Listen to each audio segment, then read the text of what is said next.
जय हिंद साथियों, कैसे हैं आप सभी। स्वागत है आप सभी का आपके अपने परिवार इंस्पायर क्लासेस में। जैसा कि पिछले वीडियो में आप देख चुके हैं कि हम किस चीज़ की प्रैक्टिस कर चुके हैं, दिल्ली सल्तनत की प्रैक्टिस कर चुके हैं। अब किसकी प्रैक्टिस होगी, मुग़ल साम्राज्य की। किसकी प्रैक्टिस होगी, मुग़ल साम्राज्य की। जो मुग़ल साम्राज्य की प्रैक्टिस होगी उसके आगे क्वेश्चन टॉप 30 क्वेश्चन लिए गए हैं, टॉप 30। तो जो टॉप 30 क्वेश्चन आज प्रैक्टिस करेंगे उसके हूबहू आपके क्वेश्चन एक आगामी एग्जाम में आएंगे। तो देखते हैं अब पहला क्वेश्चन क्या है। जो पहला क्वेश्चन है कि पानीपत की प्रथम लड़ाई किन दो सेनाओं के बीच लड़ी गई। तो आपको बताना है कि पानीपत की प्रथम लड़ाई किसके बीच लड़ी गई। आपको बताया है कि 21 अप्रैल 1526 को कब लड़ी गई थी।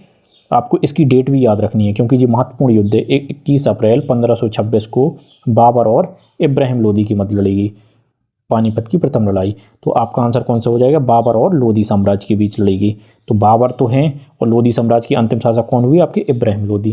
तो इसी युद्ध में इब्राहिम लोदी को क्या हुई थी, युद्ध में ही मृत्यु प्राप्त हुई थी। तो दिल्ली सल्तनत का एकमात्र ऐसा सुल्तान है इब्राहिम लोदी जिसकी मृत्यु युद्ध में हुई है। नेक्स्ट क्वेश्चन पे आते हैं। नेक्स्ट क्वेश्चन है आपका कि पानीपत की पहली लड़ाई किस वर्ष लड़ी गई।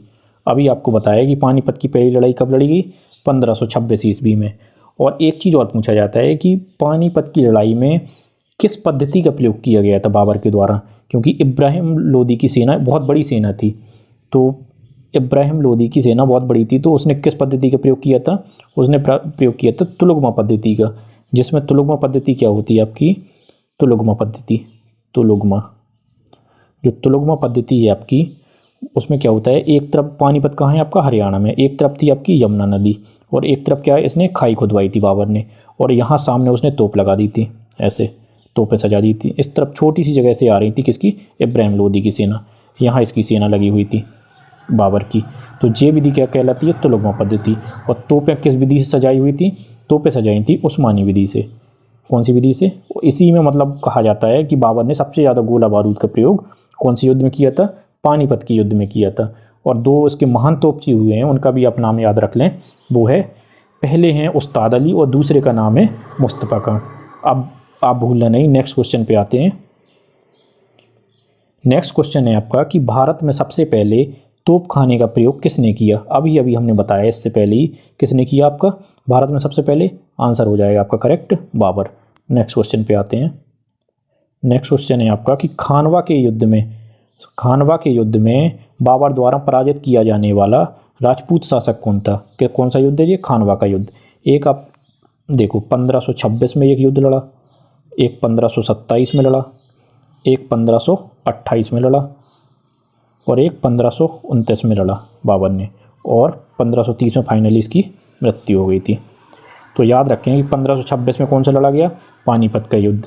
1527 में कौन सा युद्ध लड़ा गया, खानवा का युद्ध। किसके मध्य लड़ा गया, राणा सांगा, बाबर और राणा सांगा के मध्य। 1528 में कौन सा युद्ध लड़ा गया, 1528 में आपका युद्ध लड़ा गया है वो है चंदेरी का युद्ध। चंदेरी का युद्ध किसके मध्य लड़ा गया, बाबर और मेदिनी रॉय के मध्य लड़ा गया। और 1529 में किसके मध्य लड़ा गया, बाबर और अफगान के मध्य। अफगान में कौन था, इब्राहिम लोदी का चचेरा भाई महमूद लोदी के मध्य लड़ा गया था, जिसमें महमूद लोदी की हार हुई थी। और 1530 में इसकी मृत्यु हो जाती है। तो याद रखना है आपको एक ट्रिक से कि मतलब 1526 में पानी पी के खाना खा के चांदनी रात में घाघरा नदी पार करते हुए बाबर की मृत्यु हुई। तो आपको लाइन से याद हो जाएंगे, 1526 में पानीपत, 1527 खानवा, 1528 चंदेरी, 1529 घाघरा और 1530 में इसकी बाबर की मृत्यु। ये पूरा बाबर का कालक्रम है, ये पूरा बाबर का कालक्रम है, याद रखना है आपको। 1526 बाबर और इब्राहिम लोदी, 1527 बाबर और किसके मध्य, राणा सांगा के मध्य। कौन सा राजपूत शासक था वो, राणा सांगा। 1528 किसके मध्य, 1528 में हुई थी चंदेरी के युद्ध, बाबर और मेदिनी रॉय। मेदिनी रॉय कहाँ का शासक था, मालवा का शासक। जो आजकल आपका मध्य प्रदेश है वो क्या कहलाता है, मालवा। पहले क्या कहलाता था, मालवा। तो वहाँ कहाँ का शासक था मेदिनी रॉय, मालवा का। 1529 अफगानों के मध्य यानी घाघरा का युद्ध लड़ा गया, बाबर और अफगान के मध्य।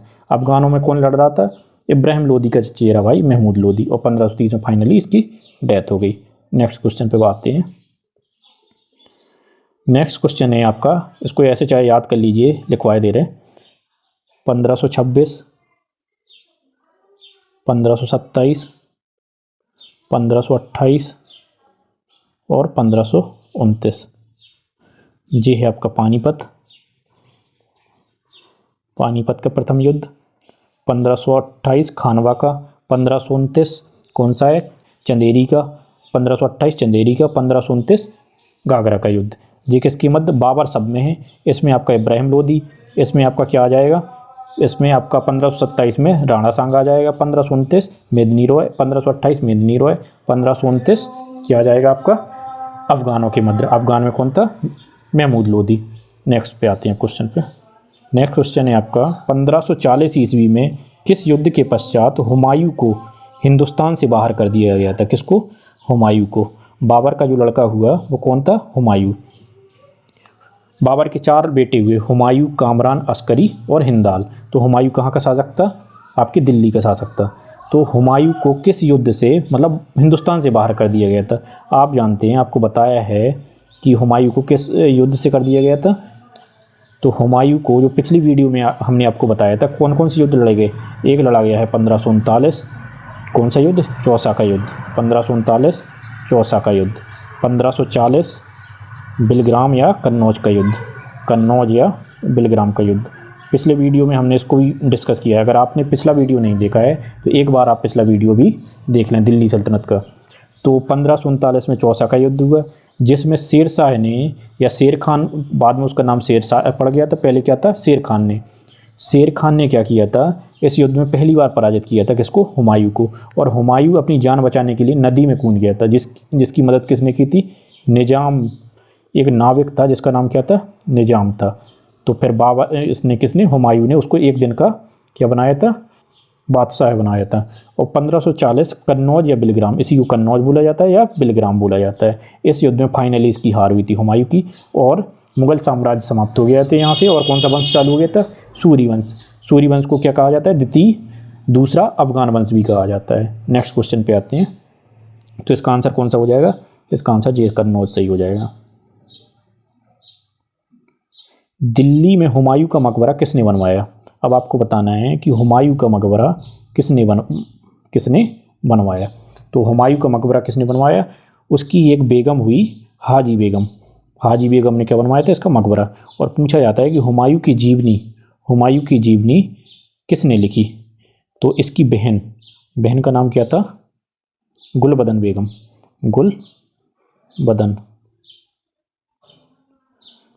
बेगम ने इसकी क्या लिखी, जीवनी लिखी। तो हुमायूं का मकबरा किसने बनवाया, उसकी एक दूसरी बीवी थी हाजी बेगम, और उसकी जीवनी किसने लिखी, तो गुलबदन बेगम ने लिखी। एक क्वेश्चन और एक्स्ट्रा पूछा जाता है कि हुमायूं की मृत्यु कैसे हुई, क्योंकि इसकी मृत्यु बहुत विचित्र हुई है। आपको हमने बताया है कि जिसकी मृत्यु विचित्र होती है तो उसको पढ़ा जाता है। इसने एक नगर बसाया था, कौन सा नगर बसाया था, दीनपनाह। दिल्ली में ही एक नगर बसाया था, दीनपनाह नगर की जो पुस्तकालय की सीढ़ी थी, अफीम का बहुत ज़्यादा सेवन किया करता था आपका हुमायूं। तो इसी की सीढ़ियों से गिरकर इसकी क्या हो गई थी, मृत्यु हो गई थी। किसकी सीढ़ियों से, दीनपनाह की पुस्तकालय की सीढ़ियों से गिरकर इसकी मृत्यु हो गई थी। नेक्स्ट क्वेश्चन पे आते हैं। पानीपत की द्वितीय लड़ाई किन 2 सेनाओं के बीच लड़ी गई। जो पानीपत की द्वितीय लड़ाई, पहली लड़ाई आपको याद है कहाँ, किसके मध्य लड़ी गई, 1526, 21 अप्रैल 1526 किसके मध्य, बाबर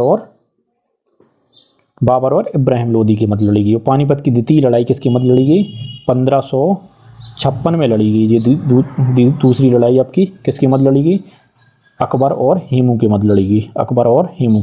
अकबर की तरफ से कौन नेतृत्व कर रहा था सेना का, क्योंकि अकबर तो बहुत छोटा था। तो अकबर की तरफ से कौन नेतृत्व कर रहा था, इसका सेनापति कौन हुआ करता था, या संरक्षक कह दो तो कौन हुआ करता था, बैरम खान। तो किसके मध्य हुई, अकबर और हेमू के मध्य हुई। नेक्स्ट क्वेश्चन पे आते हैं। नेक्स्ट क्वेश्चन है आपका कि महाभारत का फारसी में अनुवाद किसने किया। महाभारत का फारसी में अनुवाद किसने किया। तो महाभारत का जो फारसी में अनुवाद किया है वो किसने किया है, महाभारत का फारसी में अनुवाद वो किया है आपके अब्दुल कादिर बदायूनी ने। किसने किया है, बदायूनी ने। और क्या नाम रखा है इसका फारसी में, इसका नाम रखा है रज्मनामा। क्या रखा है नाम, रज्मनामा। याद रखना है आपको। महाभारत का फारसी नाम क्या है? रज्मनामा। और जो किसने किसने इसको फारसी में अनुवादित किया है उसका नाम है बदायूनी। याद रखना है क्या नाम है इसका? बदायूनी। और क्या नाम रखा है? रज्मनामा। रज्मनामा, याद रखना है इसको। नेक्स्ट क्वेश्चन पे आते हैं। आईने अकबरी पुस्तक के लेखक कौन है? आईने अकबरी पुस्तक के लेखक कौन है? यानी कि अकबरनामा जो पुस्तक है वो किसने लिखी है? आपको तो पता है कि अकबर क्या था? पढ़ा लिखा नहीं था। तो किसने लिखी है? इसके एक 9 रत्नों में से एक था, वो था कौन? अबू फजल। अबू फजल ने क्या लिखी है? आईने अकबरी। याद रखना है क्या था? 9 रत्नों में से एक था अबू फजल। नेक्स्ट क्वेश्चन पे आते हैं कि मनसबदारी प्रणाली किसने आरंभ की? तो अभी हमने आपको बताया है पहले कि मनसबदारी प्रणाली किसने आरंभ की? अकबर ने आरंभ की। अकबर ने क्या किया था कि जो उच्च पद पे तुर्की लोग बैठा करते थे, कौन? उच्च पदों पे तुर्की लोग बैठा करते, क्योंकि बाबर कैसा था? तुर्की वंश का था। तो जो तुर्की लोग बैठा करते थे, विश्वास किस पे किया करते थे? उच्च पदों पे तुर्की लोगों पर। लेकिन अकबर ने मनसबदारी प्रणाली में क्या किया कि उस पर कोई भी बैठ सकता है। वहाँ भारतीय मुसलमान भी हो सकता है, राजपूत शासक भी हो सकते हैं, फारसी भी हो सकते हैं, कोई भी हो सकता है। मतलब शासन का क्या किया? थोड़ा सा विकेंद्रीकरण किया। तो इस प्रणाली को क्या कहा जाता है? मनसबदारी। तो आंसर क्या हो जाएगा इसका? करेक्ट अकबर करेक्ट हो जाएगा। आप करेक्ट आंसर अकबर कर लें। नेक्स्ट क्वेश्चन है आपका, प्रयाग को इलाहाबाद या अल्लाह का नगर नाम किसने दिया? प्रयाग को इलाहाबाद या अल्लाह का नगर नाम किसने दिया? तो ये नाम दिया था आपके अकबर ने। अकबर ने प्रयागराज का नाम बदल के क्या कर दिया था? इलाहाबाद कर दिया था। लेकिन अभी बाद में आपको पता है कि योगी जी ने इलाहाबाद का नाम बदल के फिर से क्या कर दिया? प्रयागराज कर दिया। नेक्स्ट क्वेश्चन पे आते हैं। बुलंद दरवाज़ा कहाँ पर है? बुलंद दरवाज़ा कहाँ पर है? तो आपको पता है कि बुलंद दरवाज़ा कहाँ है? उत्तर प्रदेश के फतेहपुर सीकरी में। कहाँ पे? फतेहपुर सीकरी में। फतेहपुर सीकरी में। किसने बनवाया था बुलंद दरवाज़ा? ये बनवाया था आपके अकबर ने। किसने बनवाया था? अकबर ने। अकबर ने बनवाया था। अकबर जब गुजरात विजय करके वापस आया था, गुजरात को मुगल साम्राज्य में मिलाया था, तो उसकी विजय के उपलक्ष्य में इसने क्या बनवाया था? बुलंद दरवाज़ा का निर्माण करवाया था। किसने? अकबर ने करवाया था। नेक्स्ट क्वेश्चन पे आते हैं। निम्नलिखित में से किस शासक ने जजिया कर समाप्त किया? तो एकमात्र वो शासक हुआ है जो जजिया कर, दास प्रथा, सती प्रथा को समाप्त की। अपने शासनकाल की बात कर रहे हैं। तो वो कौन है? आपका अकबर। इसीलिए अकबर को क्या कहने लगे हैं? अकबर महान कहने लगे हैं। इसी वजह से कहा जाता है अकबर को महान। इसने क्या किया था? 1562 में क्या किया था? दास प्रथा को समाप्त किया था। 1563 सती प्रथा को समाप्त किया था। सती प्रथा को समाप्त किया था। और 1564 आपके क्या हो जाएगी? कौन सी प्रथा? जजिया को। जजिया क्या है? गैर मुसलमानों द्वारा दिया जाने वाला कर क्या कहलाता था? जजिया। नेक्स्ट क्वेश्चन पे आते हैं। टोडरमल किस मुगल शासक के राजस्व मंत्री थे? आपको पता है कि ये भी क्या था? टोडरमल आपका 9 रत्नों में से एक था। 9 रत्न कौन रखता था? आपका अकबर रखता था। और एक क्वेश्चन और पूछा जाता है कि टोडरमल अकबर से पहले किसके मतलब शासन में काम कर चुका था? तो टोडरमल और कहाँ काम कर चुका था इससे पहले?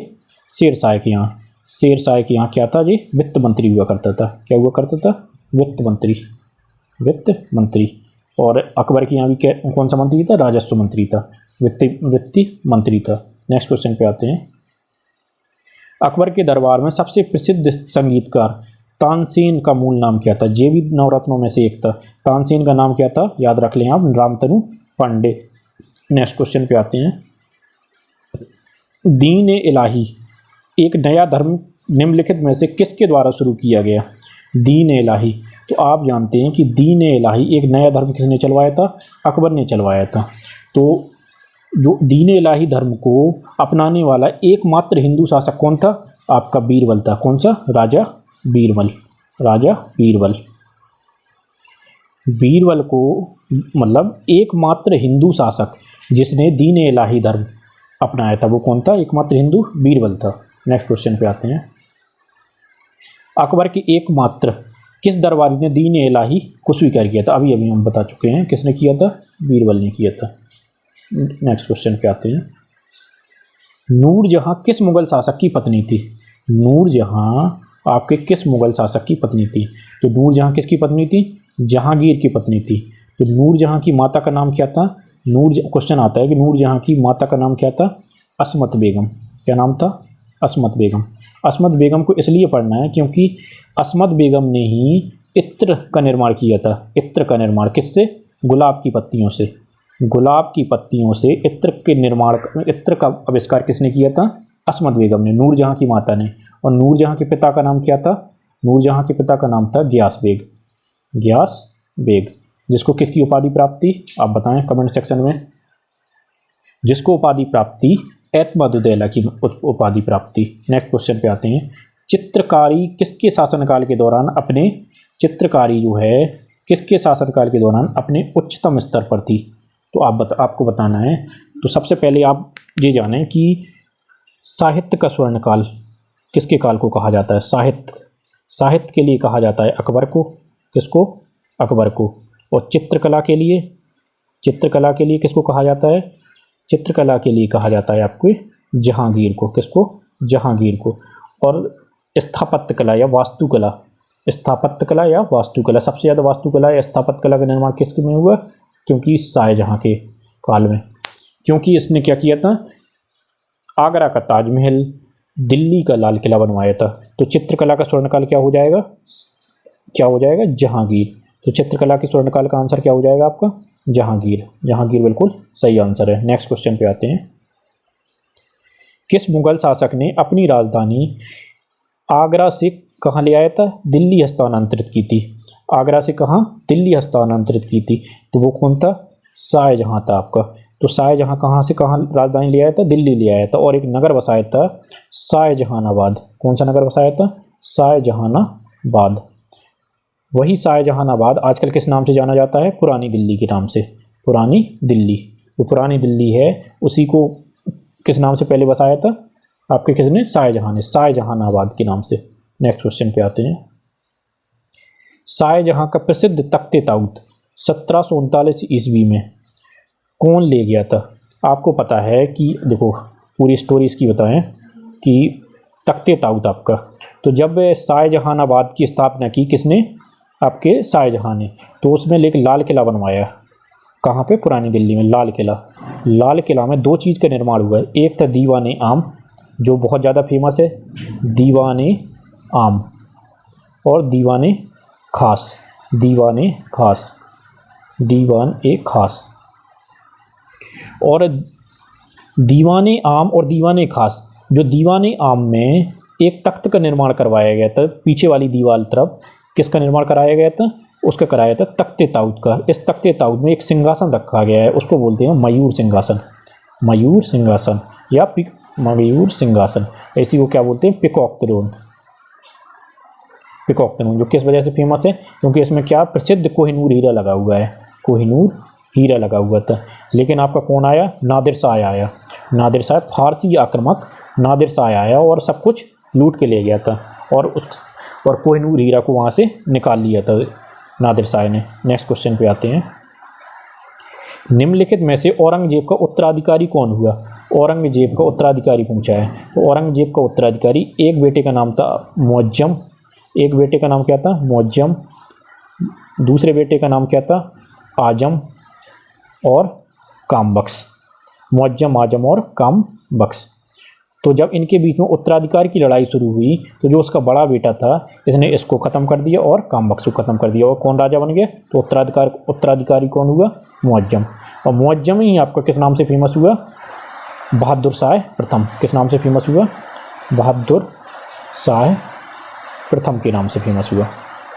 नेक्स्ट क्वेश्चन पे आते हैं।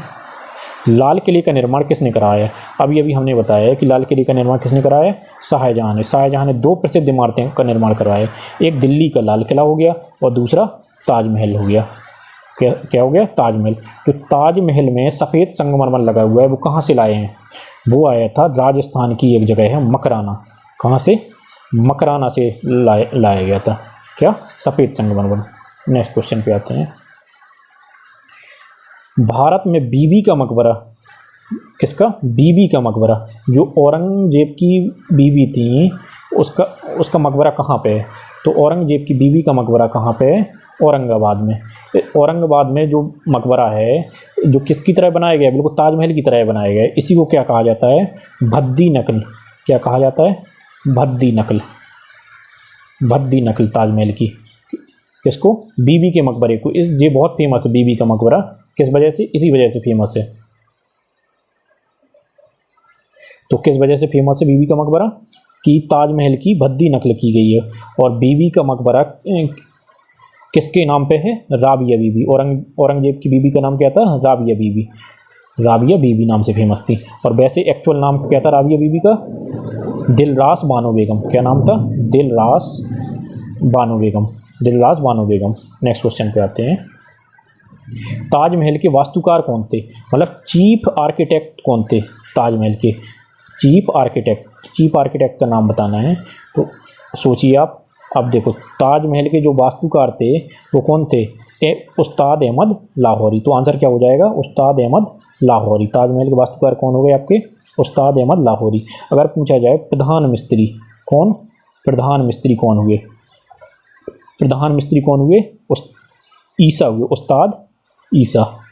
उस्ताद ईसा। प्रधान मिस्त्री कौन हुए? उस्ताद ईसा। याद रखना है। वास्तुकार पूछा जाए तो उस्ताद अहमद लाहौरी, और प्रधान मिस्त्री पूछा जाए तो उस्ताद ईसा। नेक्स्ट क्वेश्चन पे आते हैं। शेरशाह द्वारा निर्मित ग्रांड ट्रंक रोड, कौन सा नाम है? Grand trunk road. पंजाब को किसके साथ जोड़ती है? आपको बताया कि पंजाब के जो अमृतसर से कहाँ तक है? पंजाब की अमृतसर से लेके कहाँ तक? पूर्वी बंगाल तक। पूर्वी बंगाल का कौन सा गांव है? सोनार गांव। कहाँ तक? सोनार गांव। बंगाल का जो गांव है वो कौन सा है? सोनार गांव। बंगाल से लेके पंजाब की अमृतसर तक है। लेकिन इसका नाम पहले क्या नाम था? शेरशाह सूरी मार्ग। शेरशाह सूरी मार्ग से बदल के क्या रखा गया है? Grand trunk road. तो जो यह रोड कब किया था? 1839 ईस्वी में। याद रखना है, ये सबसे इम्पोर्टेंट क्वेश्चन है। किसके द्वारा? लॉर्ड ऑकलैंड के द्वारा। लॉर्ड ऑकलैंड के द्वारा नाम परिवर्तित किया गया था। नेक्स्ट क्वेश्चन पे आते हैं। शेरशाह की मृत्यु कहाँ लड़ते हुए हुई है? ये क्वेश्चन आपको बताना है कि जो शेरशाह है इसकी मृत्यु कहाँ पर लड़ते हुए हुई है। तो शेरशाह की जो मृत्यु हुई थी आपको पता है कहाँ? कलिंग अभियान पे हुई थी। ये जब कलिंग के किले पे कौन सा अस्त्र चला रहा था? आग्नेयास्त्र। कौन सा अस्त्र? आग्नेयास्त्र। मतलब एक तोप थी जिससे कैसा गोला निकलता था? आग लगा हुआ गोला। और यही गोला जब यहाँ गया किले पे और यहाँ से टकराया और कहाँ आ गया? वापस इन्हीं के पास आ गया। और यहाँ गोला बारूद रखा हुआ था, वो फट गया। इस वजह से शेरशाह की मृत्यु हुई थी। तो अब एक क्वेश्चन और बहुत पूछा जाता है कि शेरशाह का मकबरा कहाँ है? तो आप जानते हैं शेरशाह का मकबरा कहाँ है? सासाराम, बिहार में। शेरशाह का मकबरा कहाँ है? सासाराम, बिहार में। नेक्स्ट क्वेश्चन पे आते हैं। जब ईस्ट इंडिया कंपनी का गठन हुआ उस समय भारत का मुगल बादशाह कौन था? तो जब ईस्ट इंडिया कंपनी का गठन हुआ तब भारत का मुगल बादशाह कौन था? तो आपको पता है 1556 से लेके 1605 ईस्वी तक किसने राज किया है? 1605 ईस्वी तक आपके अकबर ने राज किया है। किसने? अकबर का शासन रहा है, अकबर का। तो यही 1600 ईस्वी में ईस्ट इंडिया कंपनी का गठन हुआ था। कब हुआ था? 1600 ईस्वी में। तो आपको कौन सा आंसर लगाना है? अकबर। आंसर बिल्कुल सही हो जाएगा। आंसर क्या हो जाएगा इसका सही? अकबर। नेक्स्ट क्वेश्चन पे आते हैं। इंग्लैंड के तत्कालीन राजा जेम्स प्रथम द्वारा जहांगीर के शाही दरबार में राजदूत के रूप में किसको भेजा गया था? जॉन हॉकिंस को भेजा गया था, विलियम टॉड को। तो सबसे पहले कौन आया था? कैप्टन हॉकिंस या जॉन हॉकिंस? क्या बोला जाता है इसको? Captain Hawkins. सीधा सीधा बोल लो, कैप्टन हॉकिंस। और सेकंड बार कौन आया था? दोबारा से सेकंड बार पूछा जाए कि दोबारा कौन आया था, तो टॉमस रो। सबसे पहले पूछा जाए तो कौन आया? जॉन हॉकिंस या कैप्टन हॉकिंस। और सेकंड बार इसी के शासनकाल में, जहांगीर के शासनकाल में कौन आया? Thomas Roe. नेक्स्ट क्वेश्चन पे आते हैं। बाबर ने तुजू के बाबरी नामक अपने संस्करण किस भाषा में लिखे? तो आपको पता है कि किस भाषा में लिखे बाबर ने? बाबर कहाँ से आया था? तुर्की से आया था। तो कौन सी भाषा में लिखेगा? तुर्की भाषा में लिखेगा। और इसका फारसी में अनुवाद किसने करवाया था? फारसी में अनुवाद अकबर ने करवाया था। किससे? अकबर के नवरत्न थे एक, अब्दुल रहीम खान। किसने? अब्दुल रहीम खान ने करवाया था। तो ये हुए आपके टॉप 30 क्वेश्चन। इन्हीं क्वेश्चनों को आप बार बार देखिए और देखिए कि आप 30 में से कितने क्वेश्चन सॉल्व कर पा रहे हैं। अगर आप 30 में से 27 या 28 सॉल्व कर पा रहे हैं तो आपकी तैयारी बेहतर है। और अगर वीडियो आपको पसंद आया हो तो आप वीडियो को लाइक करें, सब्सक्राइब करें और अपने दोस्तों के साथ शेयर करें। जय हिंद।